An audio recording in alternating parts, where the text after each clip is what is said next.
Hey guys, LevelCap and Luton here with an episode of On the Level. Today, Luton and I will be talking about a concept for perk stacking with squad perks in Battlefield 3.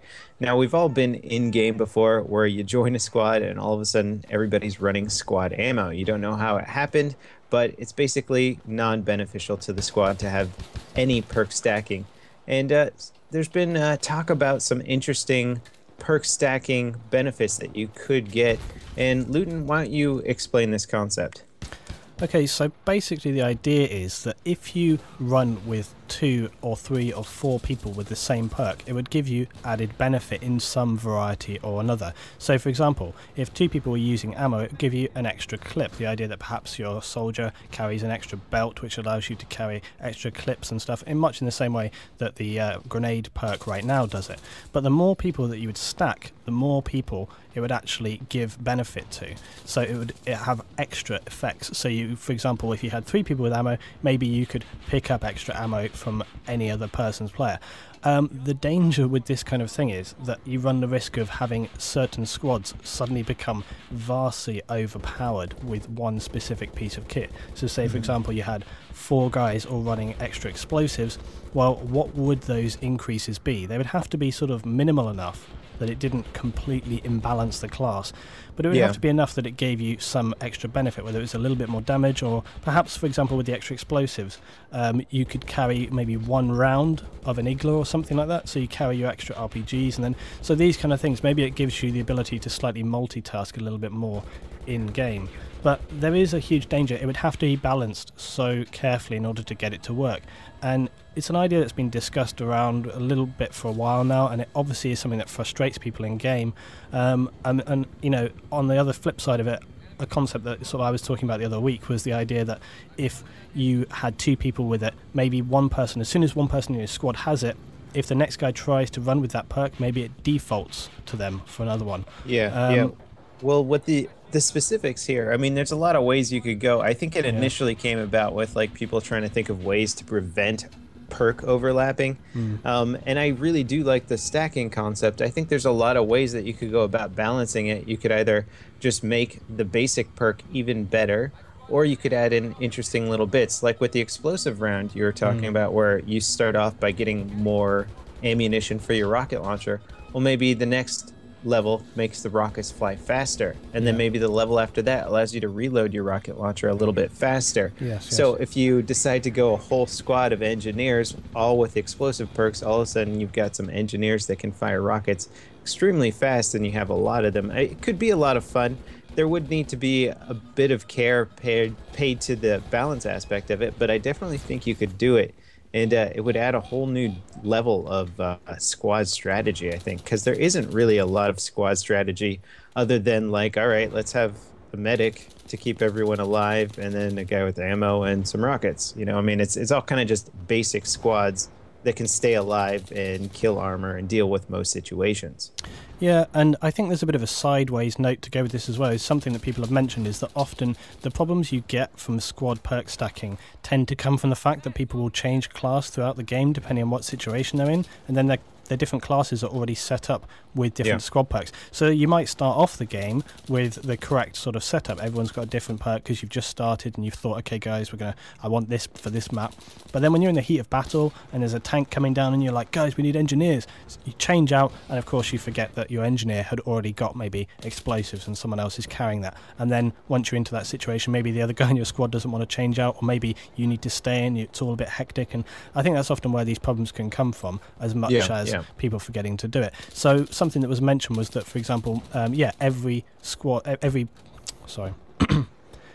every class should be able to, you know, have 1 perk assigned to it, and it just stays throughout. So say you pick sprint, that will go with all your classes.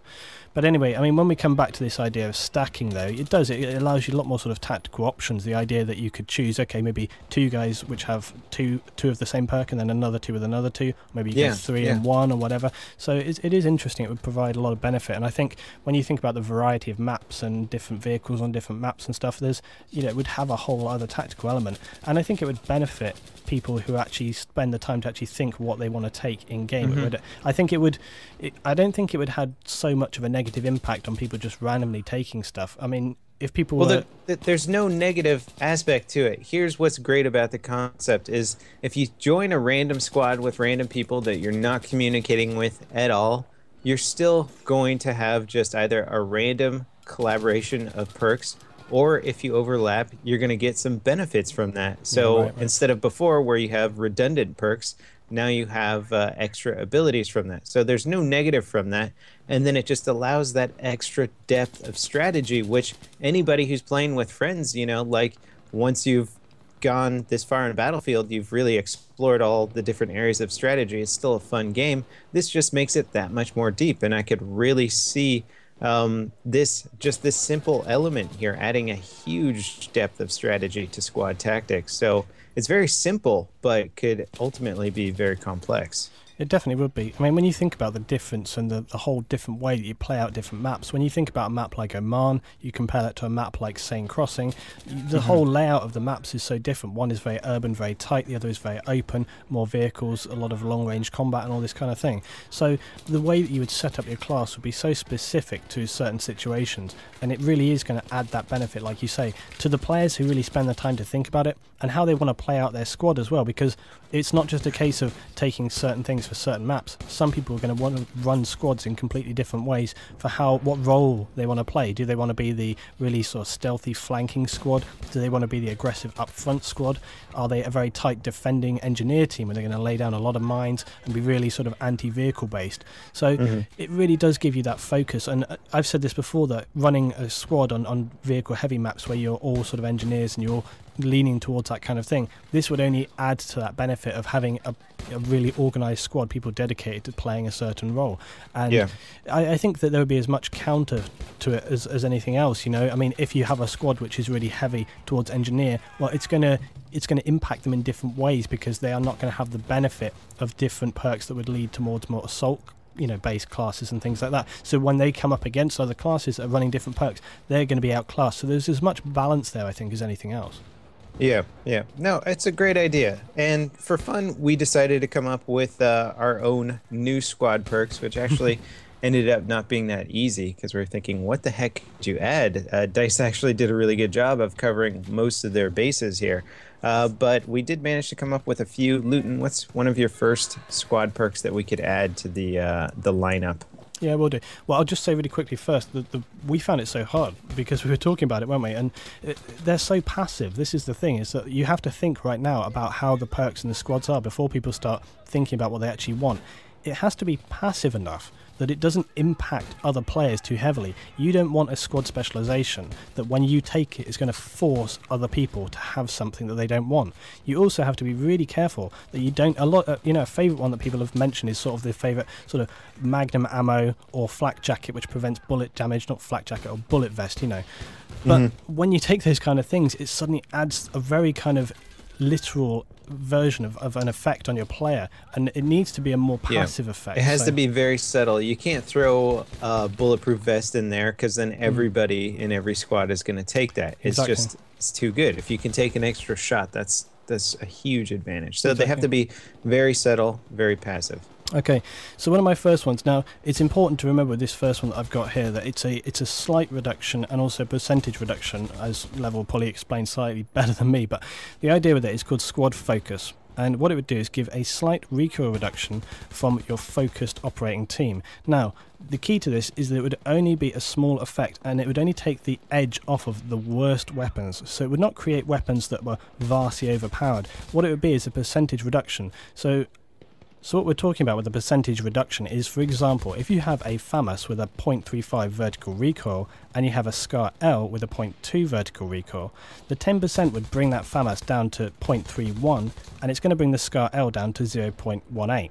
So the reduction for the FAMAS is going to be slightly more than it is for the SCAR L, so it's going to have a bigger impact on weapons that have a higher recoil. And for the ones that already have quite low recoil, it's going to have an effect, but that effect is going to be more minimal, and it's going to be less noticeable. So hopefully what it would do is give people the opportunity and the inclination to use a wider variety of kit, and maybe give them more versatility to use these pieces of equipment in different situations. But Level, I mean, what do you think about that one? Do you think that's balanced enough? Do you think it would be a good impact? Would you want to have that in the game?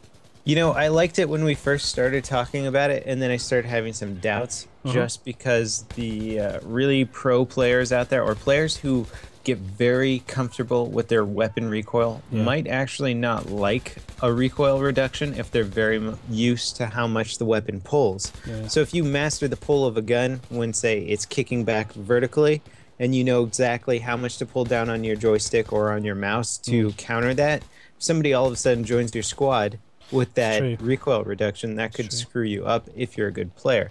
It's true. And I think So that's what I it don't comes. know. That's a tougher one to deal with. I like the concept, but Mm. it's got some issues. I think it comes back to what we were saying before about how passive do you make them. You know, it's a really difficult one. It almost has to be. It has to provide you with a benefit, but that doesn't impact you in a way that will literally physically change the system that you play with. It's a very, very difficult thing to come up with. What's your first one?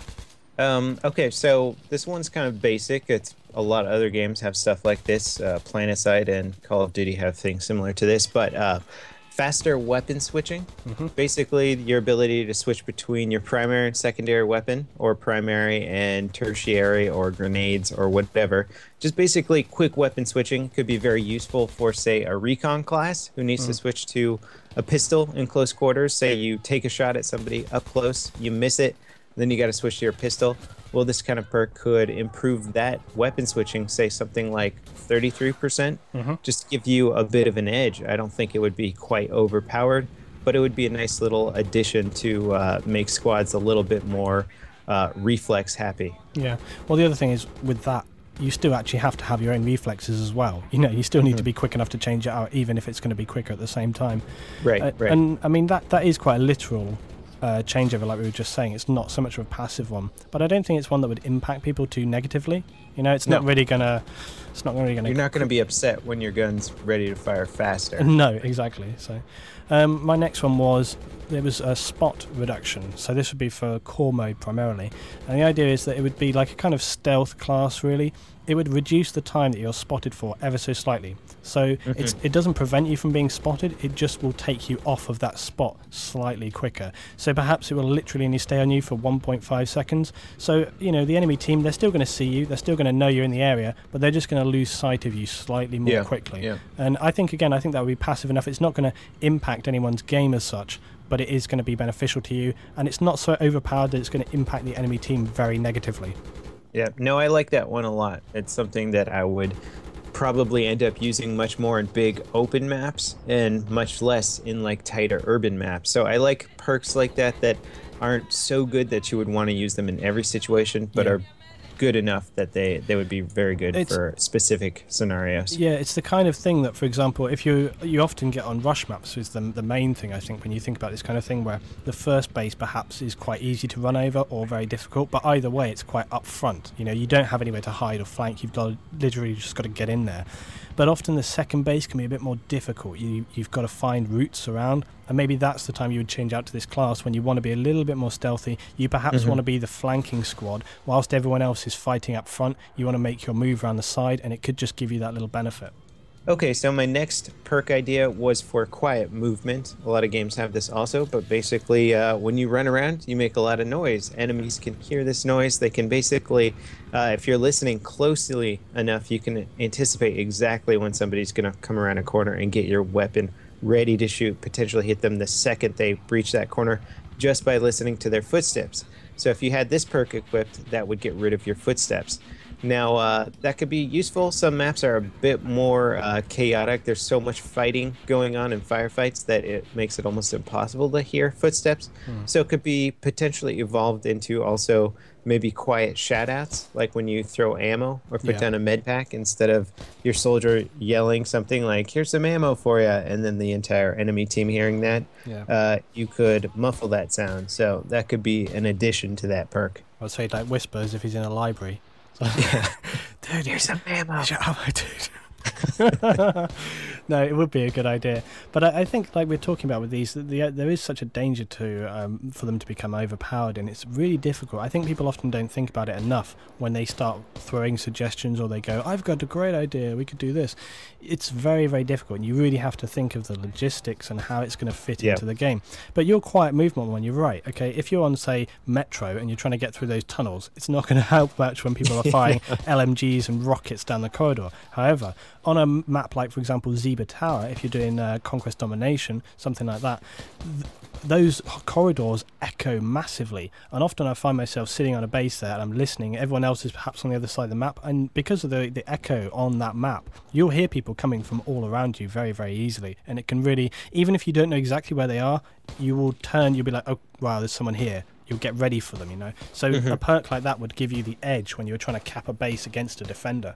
All right, so in conclusion, I really like the idea of perk stacking and some of these new perks that we were just messing around with. Obviously, we won't be seeing any of this stuff in Battlefield 3, but we can always hope that some of this stuff might pop up in Battlefield 4. And if you guys have any interesting ideas out there for future perks or something like that, leave them in the comments below, or try and get the devs aware of this stuff. See if we can actually get these ideas implemented in Battlefield 4 if you like them. Thanks for watching, guys, and we'll see you next time. This is Luton and LevelCap signing off.